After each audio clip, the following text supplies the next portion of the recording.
भारत पाकिस्तान के बीच अगर वॉर हुआ तो कैसा पूरा सीन रहेगा। 2015 में छपी इस किताब ने कई जियोपॉलिटिकल और ग्लोबल इवेंट्स को एक्यूरेटली प्रिडिक्ट किया है, जैसे कि अमेरिका फ्यूचर में अफगानिस्तान के साथ कैसे डील करेगा। किताब में ऑथर ने लिखा था ये 3 बातें हो सकती हैं, जिसमें से अमेरिका ने 2020 में किताब के छपने के 5 साल बाद तीसरा ऑप्शन चुना।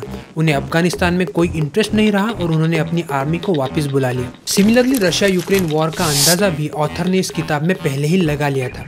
अब सुनिए इंडिया पाकिस्तान के बारे में इस किताब में क्या लिखा है। इंडिया पाकिस्तान बॉर्डर पर साउथ में है स्वैम्प लैंड, फिर थार डेजर्ट और नॉर्थ में है माउंटेन्स।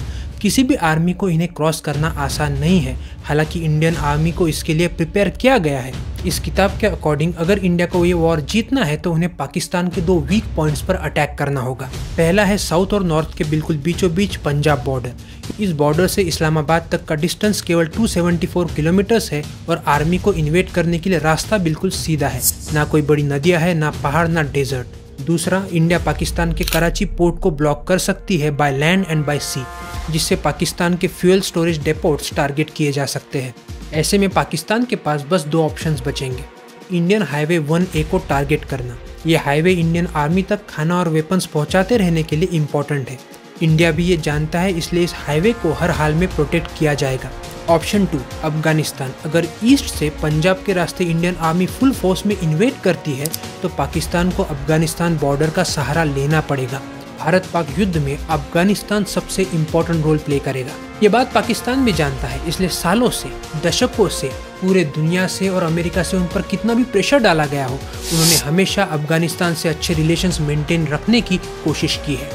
पहलगाम अटैक के कुछ ही दिनों बाद इंडियन डिप्लोमेट्स ने अफगानिस्तान के एक्टिंग फॉरेन मिनिस्टर से मुलाकात की, क्योंकि इंडिया भी अफगानिस्तान का इम्पोर्टेंस इस वॉर में जानता है। अगर अफगानिस्तान की हिस्ट्री देखें तो एक शॉकिंग बात सामने आएगी। पाकिस्तान ने ही तालिबान को बनाया था, फिर भी करंटली तालिबान पाकिस्तान के फेवर में उतना नहीं है जितना कभी हुआ करता था। पर क्यों?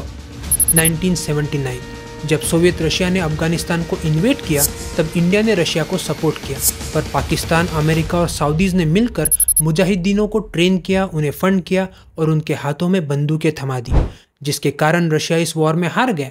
इसके तुरंत बाद पाकिस्तान के ISI ने अफगान तालिबान को बनाया और तालिबान ने पूरी कंट्री को टेक ओवर किया।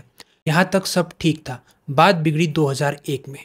पाकिस्तान और अमेरिका के बनाए तालिबान ने अपने ज़मीन पर पनाह दी ओसामा बिन लादेन के अलकायदा को।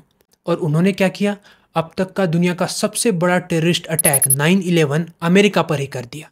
जिस तालिबान को बनाने में पाकिस्तान ने मदद की और अमेरिका ने अपना पैसा लगाया, उसी की मदद से ये अटैक हुआ था।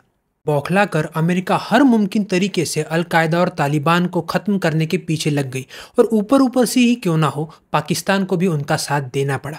और अमेरिका से मिलता हुआ पैसा कहीं बंद न हो जाए, इसलिए पाकिस्तान को कुछ कड़े डिसीजंस भी लेने पड़े। कहा जाता है कि 9/11 के बाद अमेरिका के secretary of state Colin Powell ने पाक प्रेसिडेंट मुशर्रफ को कॉल करके भरी मीटिंग से बाहर बुलाया और कहा, एक तो आप हमारे साथ हो, एक तो हमारे खिलाफ।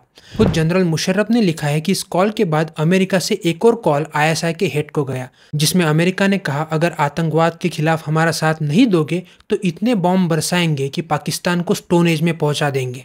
मजबूरन पाकिस्तान को उन्हीं तालिबानी लीडर्स के खिलाफ एक्शन लेना पड़ा जिन्हें उन्होंने खुद ट्रेन किया था।